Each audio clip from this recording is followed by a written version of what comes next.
Crypto Hotep here with another investing video. We are on week 50, almost rounding out the year here with the family portfolio and dividends tracker. Now, if you're unfamiliar with this concept or these videos, feel free to go to week number 1 in my channel, and that way you can get a whole picture of what my strategy and methodology is. Basically, in a nutshell, I gave my family a short list of stocks that I chose from, and most of them were dividend related stocks and stocks of blue chip companies. From then they picked the stocks that most resonated with them, and then we proceeded to use M1 Finance as our broker of choice. You'll see with M1 Finance you can actually create a big portfolio and then sub portfolios in it. So for the family portfolio, every single family member has a sub portfolio, or a pie is what they call it, of the stocks of their choosing. And then every week we go through this portfolio, we go through dividend activity, portfolio balances, and anything that's happening in the market, and we just track our investing journey. Hopefully these videos, my family will find these videos maybe when I'm dead and gone, and maybe they'll be useful for them and educate them. And if they educate you and they're helpful for you, great as well. So feel free to like, subscribe, comment. But by no means is this financial advice at all. So with that being said, we can jump right in. But before we go to week 50, we stop back at week 49 and we look back at where we were at. So on week 49, we had a balance of $19.1075. We had $3.45 dividends earned. Remember, this is year to date. Market gain of $66.82, and then a weighted rate of return of 3.97%. Now let's see for this week what we're looking at. So this week we're down. Oh no, stocks are a scam. Oh no, we're taking all of our money out. Yeah, right. All right, so year to date we're down with our balance of $18.91 and 13 cents. We still have the same consistent dividends earned of $3.49. We have a negative market gain of negative $18.77, with a negative weighted rate of return year to date of 0.86%. Now, if this is your first time watching this video and you're saying, man, these are awful numbers, true, they're pretty bad right now. But whenever I look at this, and maybe we are in the red, you always say, when in doubt, zoom out. So why don't we look at where we were at 1 year before? Paints a different picture. So if we look at 1 year before, we have more dividends, and then our weighted rate of return collectively is over 21%. And you can see the progression of the balance in our portfolio here. So year to date, let's go back to year to date and let's see what's been going on. So previous week stopped at the 20th. So on the 21st, Costco gave us 23 cents in dividends. We'll take that all day. We did have a deposit of $50.25, and we were blessed to get a deposit from a bonus check that we've had. And we proceeded to use that to buy, to have 13 buys. So we bought some Union Pacific, Costco, Apple, Google, ExxonMobil, Chevron, Caterpillar, McDonald's, Tesla, Amazon, Target, Pepsi, and Duke Energy. Very good blue chip and dividend companies. And again, if you've been following these videos, typically we only deposit around $15 every 2 weeks. And we've only been doing this less than a year, and yes, that balance is nearing $2,000. Why? Because we're investing our money and not just letting it be stagnant in a bank, which can give you sometimes 0.5% APY. You're not going to make it, and you're not going to generate wealth just saving your money. You also have to save and invest your money. So here's our regular deposit of $15 here. We had 3 buys. Today we had Apple, AMD, and Tesla. Okay. And then one other thing, you don't see this in the balance as of yet, but we will also have 4 buys here. Our daughter, our oldest, also wanted to place a little bit more money into her stocks as well. So our oldest we deposited the money, we transferred it over to M1 Finance, and our oldest wanted to deposit 94 bucks. And out of the 94 bucks, this is what we're buying for our oldest: Apple, Costco, Tesla, and McDonald's. This trade will occur tomorrow. Okay. So it's good. You can see what you're buying ahead of time. You can see the sector or what sub portfolio it's going into. And then you can see the time that that trade's going to be placed.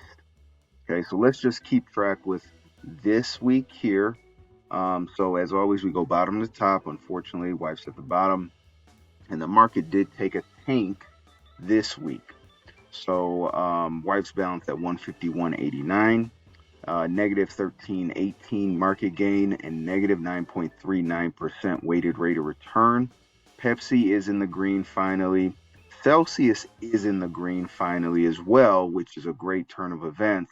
The issue now, though, is we have Google that's down, and then Tesla has been slowly bleeding, now down over 34%.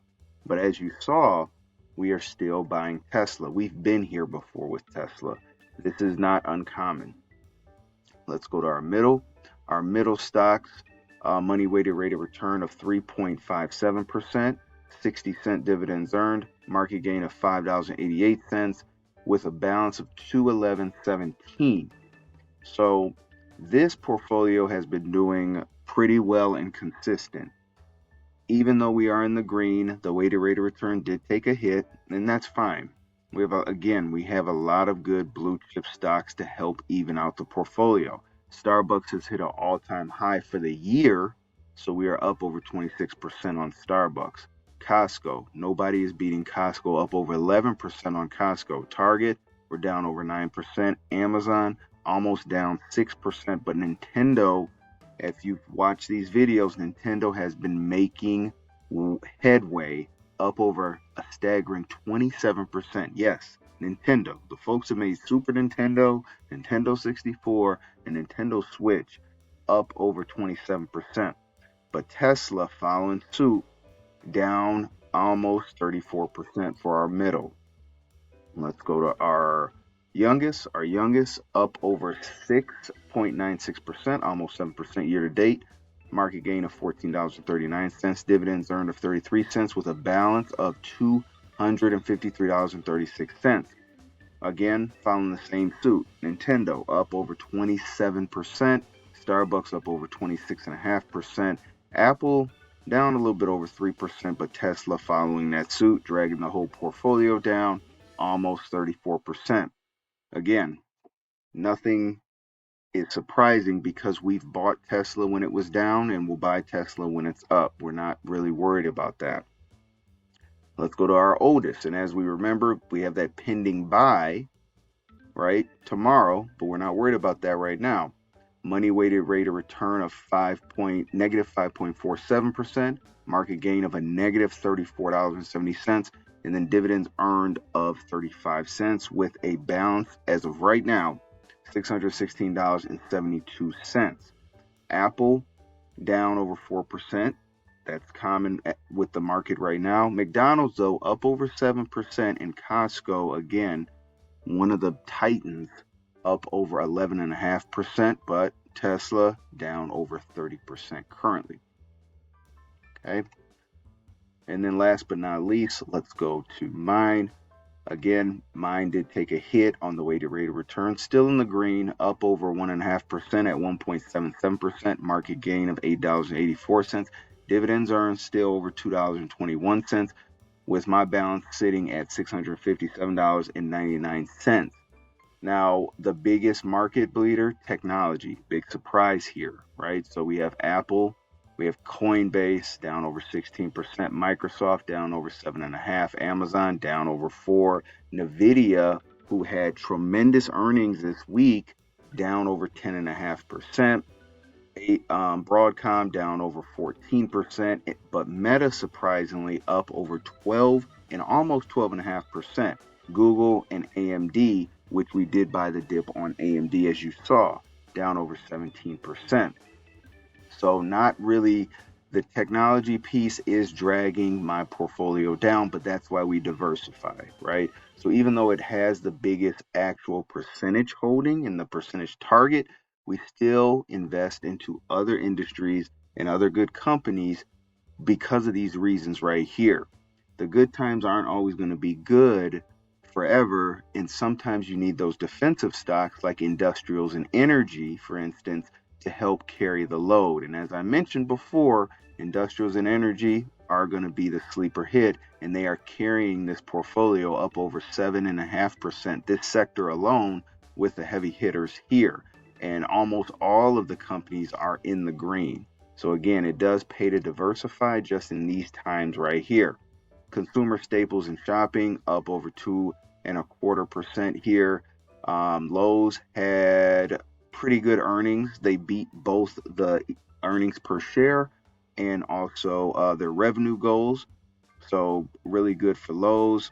And then they also, I believe, TJ Maxx also upped their dividend for the year this week as well.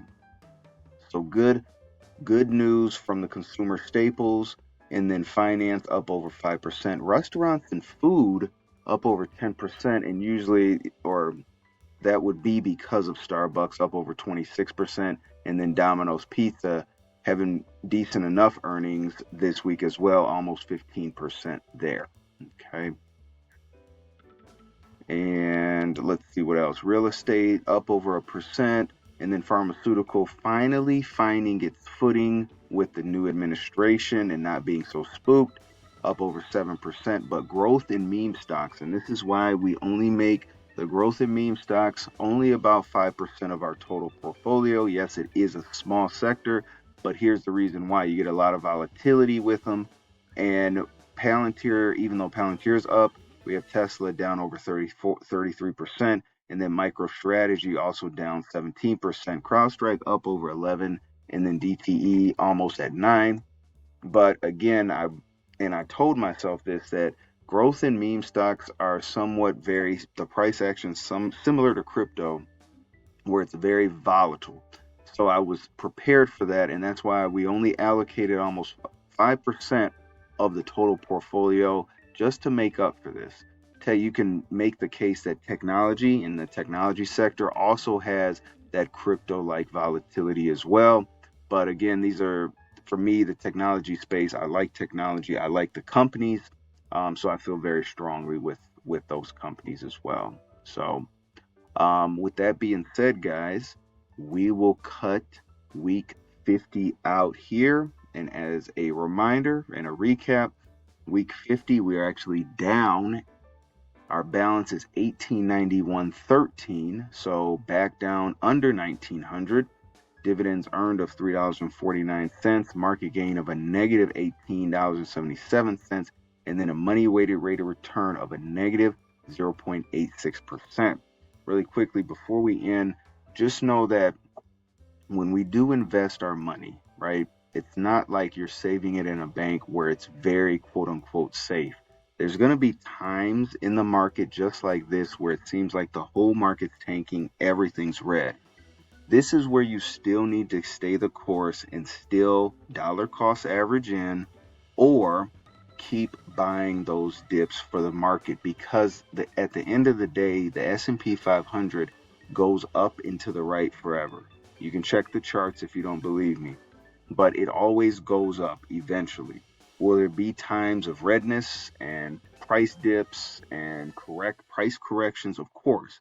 Those are just buying opportunities, and it pays to invest into good companies. If you invest into good companies and none of those like penny stocks or fly-by-night companies, then these dips are just great buys that you can have with your fantastic companies that you've already bought. So kind of got to have that Warren Buffett mindset if you really are into investing and want to be successful at it. Don't be scared with these dips. Find it as opportunity. But as always, guys, if these videos are helpful, feel free to like, subscribe, and comment. And as always, thank you and happy investing.